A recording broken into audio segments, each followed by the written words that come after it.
আসসালামু আলাইকুম। পৃথিবীর যে যে প্রান্ত থেকে দেখছেন এবং শুনছেন সবাইকে শুভেচ্ছা জানাচ্ছি। সো একটা বিষয় নিয়ে চেয়েছিলাম, মনটা খুব খারাপ ছিল, চেয়েছিলাম চুপ থাকার জন্য। কিন্তু আজকে বাংলাদেশে যা হচ্ছে, ৭১ এর পরাজিত শক্তিদেরকে যেইভাবে বাংলাদেশে পরিকল্পিতভাবে তাদের উত্থান ঘটানো হচ্ছে, আর বসে থাকার আমি মনে করি যে রক্ত টগবগ, টগবগ করছে। যখন দেখি মুক্তিযুদ্ধের সময় যেই জামাতের আলবদর রাজাকার ১,৫০০ মানুষকে খুন করেছে, সেই বিখ্যাত রাজাকার আলবদর, সেই কুখ্যাত রাজাকার আলবদর আজহারকে যখন মুক্তি দেওয়া হয়, একজন ফাঁসির দণ্ডপ্রাপ্ত আসামিকে যখন মুক্তি দেওয়া হয়, তখন আর বসে থাকা যায় না। কারণ রক্ত টগবগ টগবগ করে যে এই বাংলাদেশে ইনুস কি করছে। ইনুস পরিকল্পিতভাবে বাংলাদেশে ৭১-এর পরাজিত শক্তিদেরকে প্রমোট করছে, পরিকল্পিতভাবে তাদেরকে এই জামাত, জঙ্গিবাদী ইসলামী সংগঠনগুলোকে পরিকল্পিতভাবে সে বাংলাদেশে প্রতিষ্ঠিত করতে চাচ্ছে। এটা হচ্ছে ইনুসের মিশন এবং ভিশন। এই ইনুস হচ্ছে বাংলাদেশের জঙ্গিদের মদতদাতা হচ্ছে এই ইনুস। মুক্তিযুদ্ধ বিরোধী সকল শক্তিকে সে বাংলাদেশে পুনর্বাসন করছে।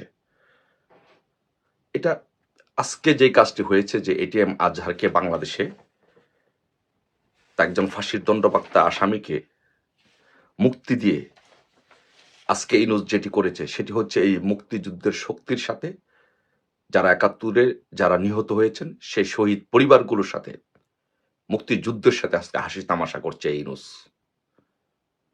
তাই আমি মনে করি যে এই মুহূর্তে যার মনে যত ক্ষোভ, বেদনা, দুঃখ, কষ্টই থাক না কেন, আমাদের সকলের এই ৭১-এর মুক্তিযুদ্ধের প্রশ্নে, স্বাধীনতার প্রশ্নে, ৭১-এর প্রশ্নে, এই রাজাকারদের প্রশ্নে আমাদের সকলের ঐক্যবদ্ধ হয়ে তাদের বিরুদ্ধে লড়তে হবে, তাদের থেকে এই বাংলাদেশকে রক্ষা করতে হবে।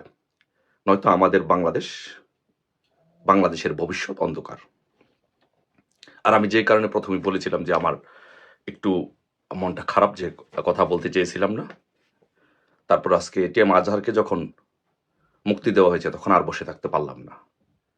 যেই কারণে মন খারাপ হয়েছে আমি একটু বলছি যে আসলে তৃণমূলের নেতাদেরকে, আমি নিজেও তৃণমূলের একজন মানুষ, একজন শেখ হাসিনার একজন ক্ষুদ্র কর্মী, নিজেকে তৃণমূলের একজন ক্ষুদ্র কর্মী হিসেবে মনে করি।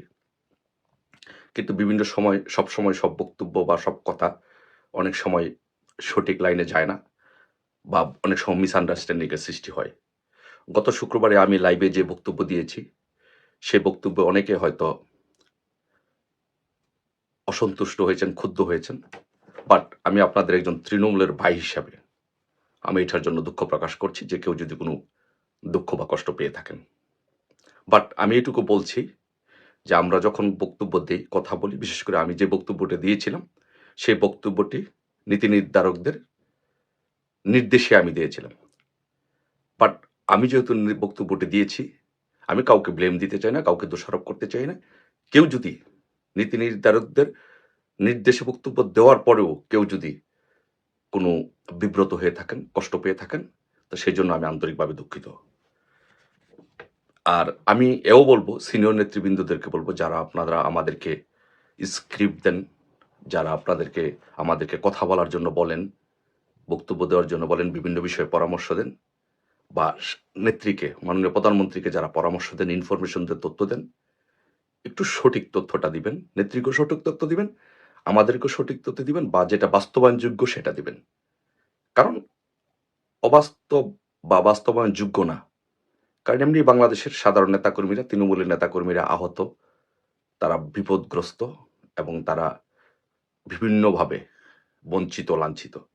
সো তারা যখন আরো কোনোভাবে ক্ষতিগ্রস্ত হয়, তখন তারা আরো ক্ষুব্ধ হয়, তারা আরো কষ্ট পায়।